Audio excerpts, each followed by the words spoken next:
10 सिरों वाले रावण के जीवन की 10 सबसे बड़ी पराजय जानिए इस वीडियो के माध्यम से। चैनल में नए हैं तो चैनल को सब्सक्राइब करके नोटिफिकेशन बिल को ऑल में सेट करें। रावण की अंतिम हार भगवान श्री राम के हाथों हुई थी, जिसमें उसकी मृत्यु हुई थी। लेकिन भगवान श्री राम से पहले भी रावण को कई बार हार का सामना करना पड़ा, और इसका कारण सिर्फ यह था रावण का अभिमान और अहंकार जो उसे डूबा हुआ था। आइए देखें रावण के अहंकार ने उसे कब कब हराया था। सीता स्वयंवर में रावण भी भाग लेने आया हुआ था। रावण को अभिमान था कि उसके अलावा और कोई नहीं जो भगवान शिव के धनुष को उठा सके, लेकिन रावण को यहाँ पर मुंह देखना पड़ा जब भगवान शिव का धनुष उसने हिला तक न सका। अपमानित भाव से रावण स्वयंवर से लंका चला गया। अपने बल के अहंकार में आकर रावण वानर राज वाली से युद्ध करने पहुंचा। वाली उस समय पूजा कर रहे थे।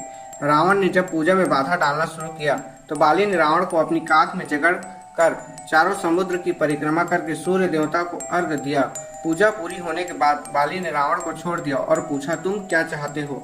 लज्जित होकर रावण ने बाली से क्षमा मांगी और वापस लंका चला गया। रावण भगवान शिव का परम भक्त था और चाहता था कि भोलेनाथ लंका में आए और निवास करें। जब भगवान शिव ने लंका में रहने से मना कर दिया तो अभिमान से भरा रावण कैलाश पर्वत समेत भगवान शिव को उठाकर लंका ले जाने का विचार करने लगा। रावण ने कैलाश पर्वत उखाड़ने के लिए जैसे ही पर्वत के नीचे हाथ लगाया, भगवान शिव ने अपने पैर का अंगूठा जमीन पर टिका दिया। इससे रावण का हाथ पर्वत में दब गया और प्राण रक्षा के लिए भगवान शिव की स्तुति करने लगा। इसी समय रावण ने शिव तांडव स्तोत्र की रचना की थी। हजारों हाथी वाले सहस्त्रबाहु से युद्ध करने रावण अपनी सेना लेकर चला। सहस्त्रबाहु को जब यह पता चली तो उसने अपने हजारों हाथी से नर्मदा के जल के बहाव को रोक दिया, और जब रावण की सेना नर्मदा के पास पहुंची तो उसने जल छोड़ दिया, जिससे सेना समेत रावण जल में डूबने लगा। इसके बाद जब रावण ने दूसरी बार सहस्त्रबाहु पर आक्रमण किया तो सहस्त्रबाहु ने रावण को कुछ समय के लिए बंदी बनाकर रखा था। सीता की तलाश में जब हनुमान जी लंका पहुंचे तो रावण ने अहंकार में हनुमान जी की पूंछ में आग लगवा दी। हनुमान जी ने पूंछ में लगी आग से पूरी लंका को जलाकर राख कर दिया। इसके बाद हनुमान जी ने रावण को उनकी मृत्यु की चेतावनी दी, लेकिन रावण हनुमान जी का कुछ बिगाड़ नहीं पाया। इस तरह रावण को हनुमान जी के हाथों भी हार का मुंह देखना पड़ा। पताल के राजा बलि से जब रावण युद्ध करने पताल पहुंचा तो उसने समय बलि पूजा कर रहे थे।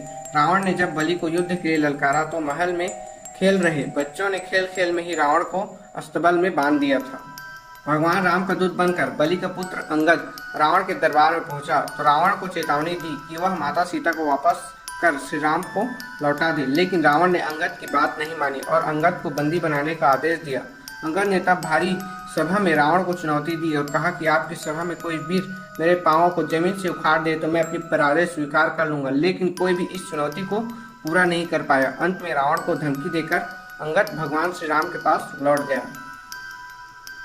रावण ने एक बार देवी सीता को डराकर उनसे विवाह करने के लिए दबाव बनाना चाहा। देवी सीता ने उस समय एक तिनके को उखाड़कर रावण को चुनौती दी, अगर तुमने अपनी मर्यादा पार करने की कोशिश की तो यह तिनका इसी क्षण तुम्हारा अंत कर देगा। देवी सीता की इन बातों से रावण घबरा गया और तुरंत अपने महल में लौट गया।